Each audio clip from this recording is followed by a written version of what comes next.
ایک چھوٹے سے گاؤں میں احمد نام کا ایک دکاندار رہتا تھا۔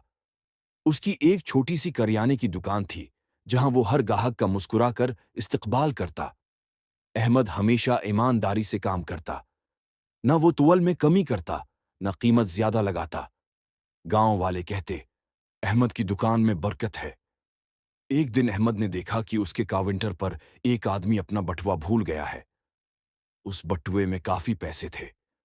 احمد نے بٹوا اٹھایا اور سوچ میں پڑ گیا، اگر میں یہ پیسے رکھ لوں تو میرے بہت کام بن جائیں گے، مگر یہ تو میرے نہیں ہیں۔ دل نے کہا، ایمانداری سب سے بڑی دولت ہے۔ لہٰذا احمد نے فیصلہ کیا کہ وہ بٹوا واپس کرے گا۔ اگلے دن احمد نے پورے گاؤں میں بٹوے کے مالک کو تلاش کیا۔ آخرکار ایک بوڑھے آدمی اس کی دکان پر آئے۔ ان کے چہرے پر اداسی تھی۔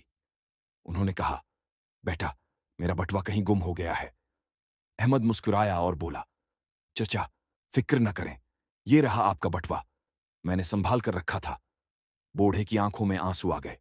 انہوں نے کہا، بیٹا، تو نے آج میرا ایمان تازہ کر دیا، اللہ تجھے بہت برکت دے۔ کچھ دن بعد وہی بوڑھا احمد کی دکان کے سامنے سے گزرا۔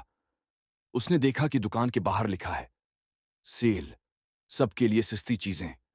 بوڑھے نے پورے گاؤں میں بتایا کہ احمد ایک ایماندار دکاندار ہے۔ اس کے بعد احمد کی دکان پر لوگوں کا رش لگ گیا۔ گاؤں والے کہنے لگے، یہ ہے ایمانداری کی برکت۔ بچو، احمد نے ہمیں ایک خوبصورت سبق دیا کہ سچائی اور ایمانداری ہمیشہ برکت لاتی ہے۔ جو انسان ایماندار ہوتا ہے، اس کا رزق کبھی کم نہیں ہوتا۔ ایمانداری ہی اصل کامیابی ہے، اور اسی میں اللہ کی برکت ہے۔